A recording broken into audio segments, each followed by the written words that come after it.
मैं क्षमा चाहता हूँ पिताश्री, किंतु आपके पुत्र चंद्र ने मेरी माँ को ठेस पहुँचाई, उन्हें कष्ट दिया। ये मैं कैसे स्वीकार करूँ पिताश्री, कैसे स्वीकार करूँ? आप ही बताइए। जो एक पुत्र को लगा उसने किया। मुझे क्षमा करे पिताश्री, मुझे क्षमा करे।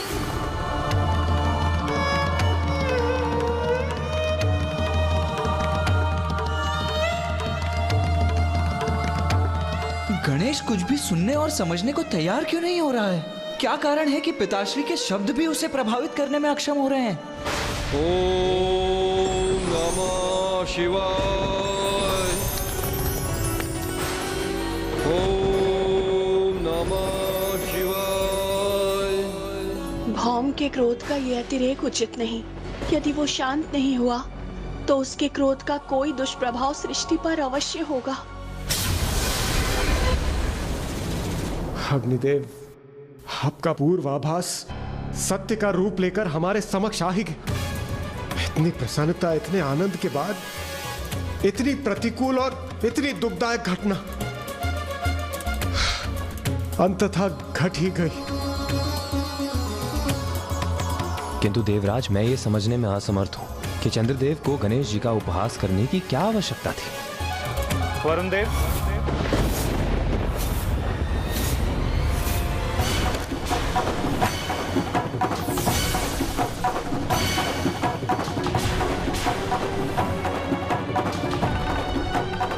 ये तो मैं भी समझ नहीं पा रहा कि इतनी बड़ी भूल के लिए मैं प्रेरित कैसे हुआ।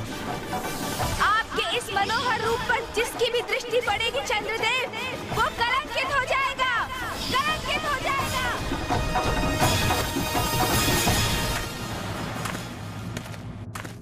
देवगण सावधान, गणेश जी का श्राप स्मरण रहे।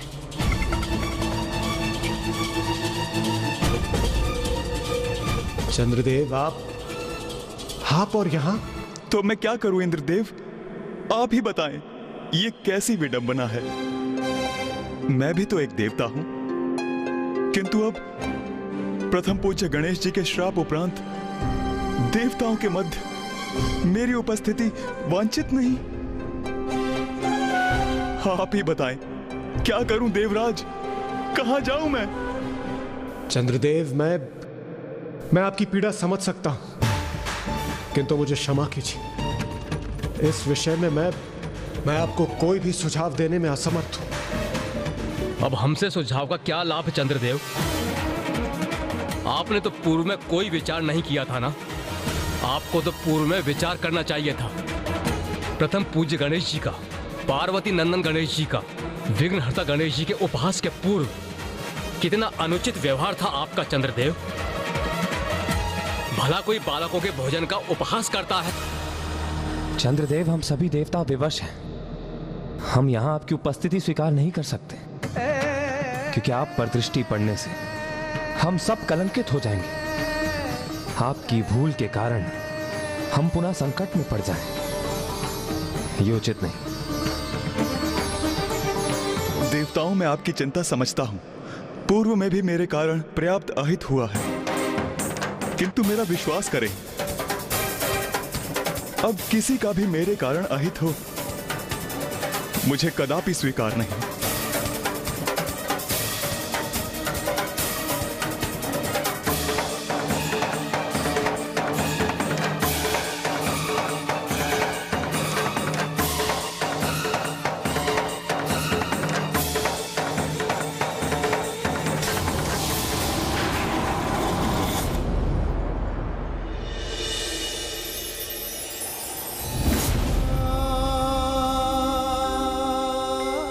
ये मैंने स्वयं को कैसे संकट में डाल दिया है।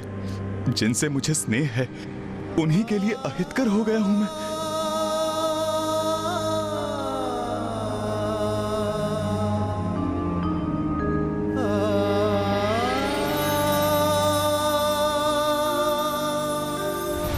स्वामी, ये आप क्या कर रहे हैं? आपने मुझे देखकर मुख क्यों मोड़ लिया?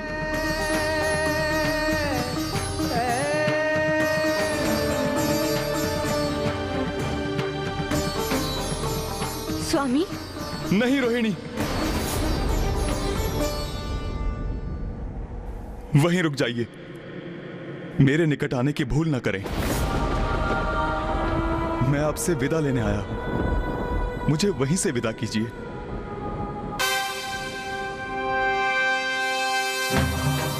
नाथ, आपके ये शब्द मेरे मन में अनेकों आशंकाएं उत्पन्न कर रहे हैं। आप बताइए ना मुझे, क्या हुआ है स्वामी? मैं श्रापित हो गया हूं रोहिणी।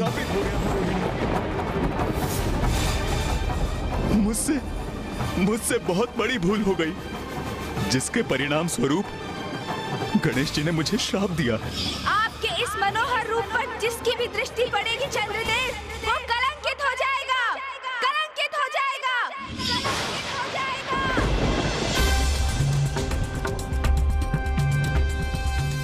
इसलिए मैं यहां से प्रस्थान कर रहा हूं।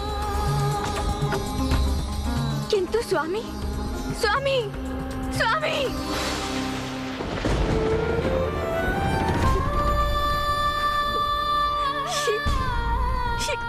कैसा अनर्थ हो गया।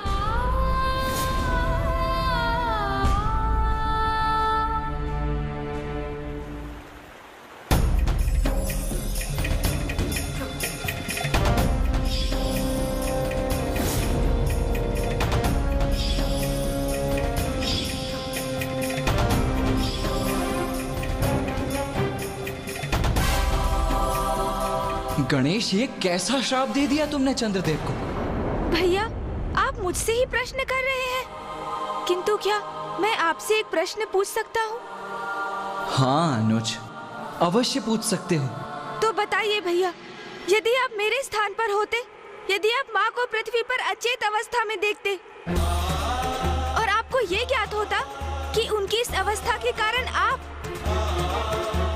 आपके प्रति उनका अगाध स्नेह है, आपके हित की चिंता है और उसी कारण हमारी माँ को इतना अपार कष्ट हुआ है, और जब आपको ज्ञात होता कि उस अवस्था को उत्पन्न कराने वाला दोषी कौन है, तो क्या आप उसे क्षमा कर देते? बताइए मुझे, क्या करते आप भैया? मेरी माँ को कष्ट पहुंचाने वाले दोषी को मैं अवश्य कठोर से कठोर दंड देता गणेश। तब तो मैंने जो किया वो भी उचित था ना भैया? मैं सर्वथा निर्दोष हूँ। तुम सर्वथा उचित कह रहे हो गणेश, किंतु पिताश्री भी तो अनुचित नहीं कह रहे हैं। उनका कथन भी तो सर्वथा उचित है। वास्तविकता में उचित और अनुचित कुछ होता ही नहीं है। ये तो परिस्थिति है जो दो मित्रों को, परिजनों को, दो सकारात्मक शक्तियों को भी परस्पर विरोधी बना देती है। और अब तुम्हारे श्राप के प्रभाव से वो और भी कष्ट का कारण बनेंगे। अपने परिवार के साथ साथ समस्त सृष्टि के अहित का कारण बनेंगे वो।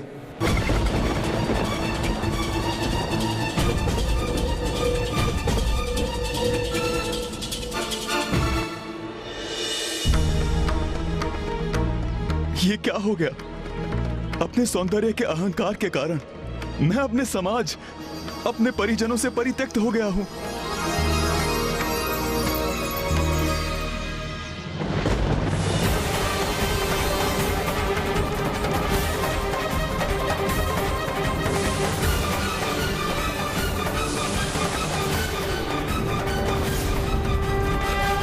आपके इस मनोहर रूप पर जिसकी भी दृष्टि पड़ेगी चंद्रदेव, वो कलंकित हो जाएगा, कलंकित हो जाएगा, कलंकित हो जाएगा।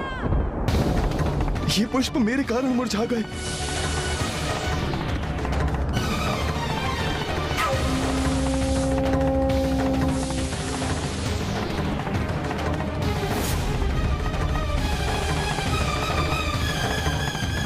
सत्य है, ये मेरी उपस्थिति का दुष्प्रभाव है। नहीं, नहीं।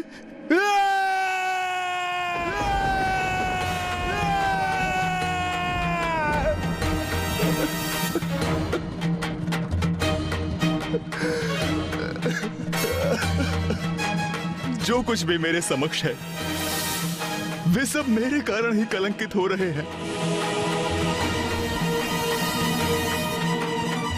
ये सर्वथा अनुचित है। इतना बड़ा कलंक मैं स्वयं पर नहीं ले सकता, नहीं ले सकता मैं। अब तो मैं किसी को भी अपना मुख नहीं दिखा सकता।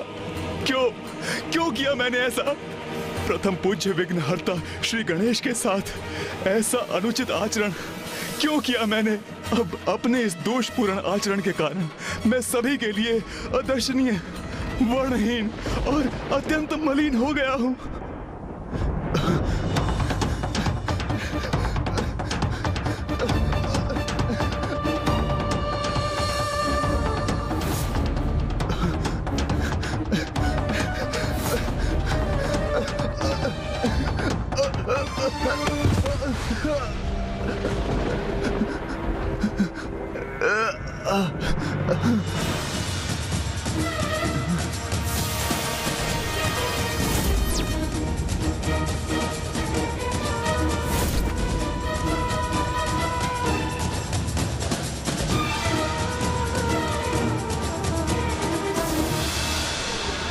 ये क्या हो रहा है?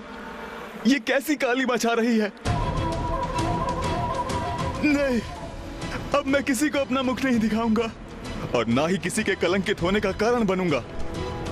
मैं सदा के लिए इस जलकुंड में छिप जाता हूं और इसके भीतर मुझे कोई देख नहीं सकेगा।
समझ में आया तुम्हें? क्या किया तुमने?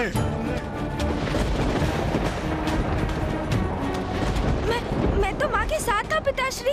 मैंने कुछ भी तो नहीं किया है। गणेश।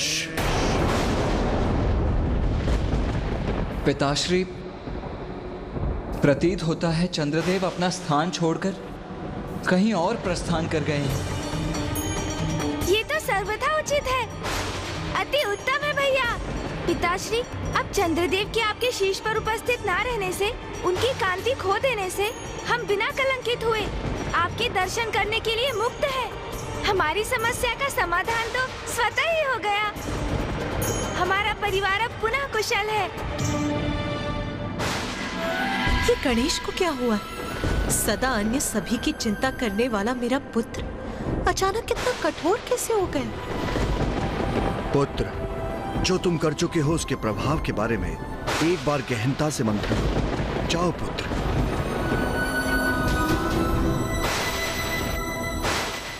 ब्रह्मदेव, माता सरस्वती, गणेश जी ने जो भी किया उसका कारण समझती हूँ मैं। मेरे स्वामी चंद्रदेव ने भूलवश माता पार्वती को कष्ट पहुंचाया, किंतु स्वामी सभी की दृष्टि से ओझल हो गए। अब तो उन्हें गए भी कई दिवस गुजर चुके हैं। किसी को भी ज्ञात नहीं है कि वो कहाँ है। देवी रोहिणी, गणेश के लिए उसके माता पिता ही सर्वोच्च हैं। तो गणेश, जो अन्यथा निष्कपट और सरल और कोमल हृदय बालक है, अपनी माता को कष्ट में देखकर उसका क्रोध जागृत होना भी स्वाभाविक है। प्रभु, मैं केवल अपने स्वामी के लिए विनती करने यहाँ प्रस्तुत नहीं हुई हूँ।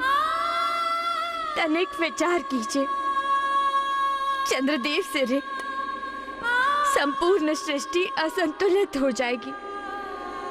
संपूर्ण प्रकृति पर, सभी जीवों पर स्वामी की अनुपस्थिति का भयंकर और विनाशकारी प्रभाव होगा। प्रभु, अब आप ही हम सभी की रक्षा का और सृष्टि के हित का कोई उपाय सुझाइए। प्रभु, कोई उपाय सुझाइए।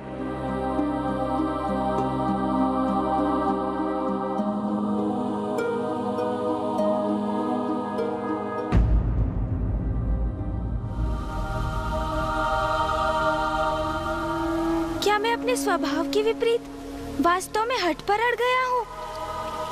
और ये जो मुझे बार बार क्रोध का आभास हो रहा है, इसका कारण क्या है? पिताश्री उचित कहते हैं, मैंने क्रोधावास में ही चंद्रदेव को शापित कर दिया। किंतु क्यों? क्या कारण हो सकता है इसका? ओम नमः शिवाय। ओम नमः शिवाय। ओम नमः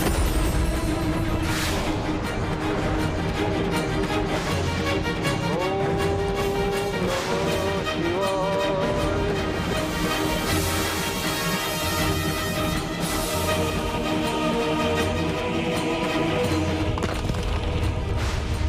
यहाँ भौम के तप के कारण उसके शरीर से उत्पन्न हुई उग्र ऊर्जा में निरंतर वृद्धि हो रही है। उसकी उग्रता भी बढ़ती जा रही है। ओम नमः शिवाय। पिताश्री, मुझे समझ में आ गया है कि ये मेरे भीतर क्रोध स्वाभाविक नहीं है। आप देवादिदेव महादेव हैं, सभी का मार्गदर्शन करते हैं।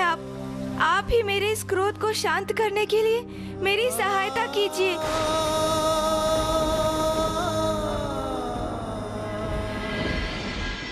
पुत्र गणेश एक अंतर्द्वंद से जूझ रहा है।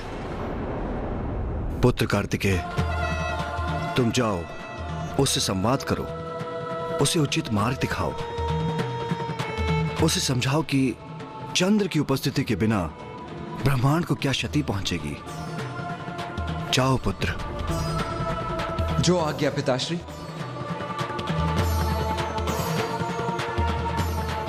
आप भी कृपा कीजिए प्रभु, कोई सुझाव सुझाइए। देवी रोहिणी, ये संकट गणेश के चंद्रदेव को शाप देने के कारण उत्पन्न हुआ है। और यदि कोई ये संकट हर सकता है तो वो गणेश ही है। कल ही कृष्ण पक्ष की चतुर्थी है। आप व्रत कर गणेश की पूजा करें। गणेश को प्रसन्न करने का एकमात्र यही उपाय है। धन्यवाद, धन्यवाद प्रभु।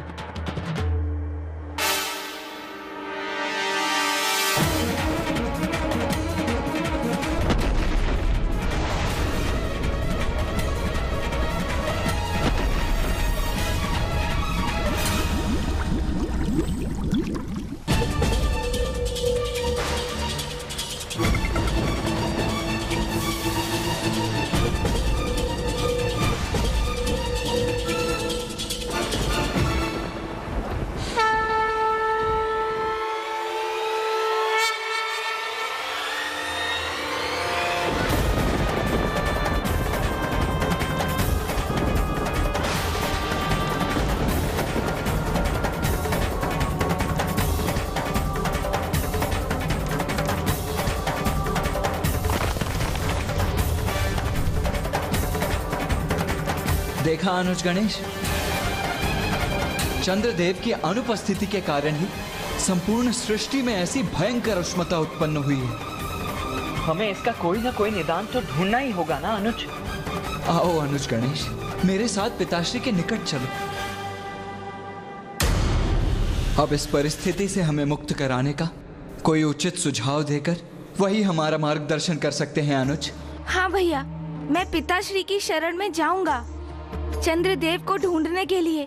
मेरा मार्गदर्शन करने का अनुरोध करूंगा।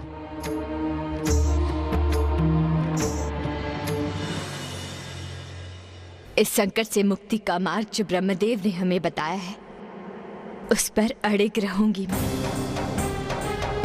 अपार श्रद्धा और भक्ति से श्री गणेश जी की पूजा करूंगी मैं।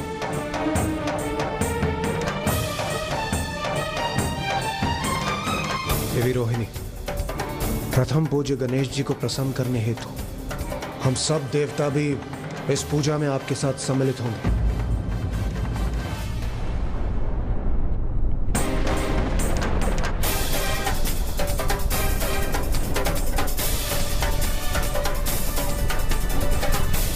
संकट तो बढ़ता ही जा रहा है देवराज इंद्र।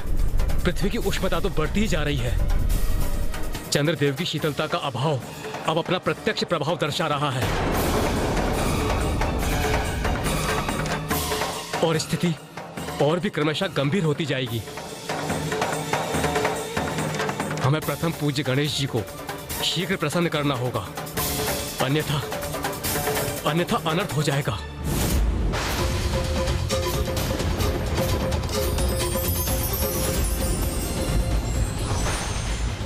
भक्ति की शक्ति से हम किसी भी समस्या का समाधान पा सकते हैं। बस आवश्यकता है पूर्ण समर्पण की। For more updates, subscribe to our channel, click the show links and enjoy watching the videos.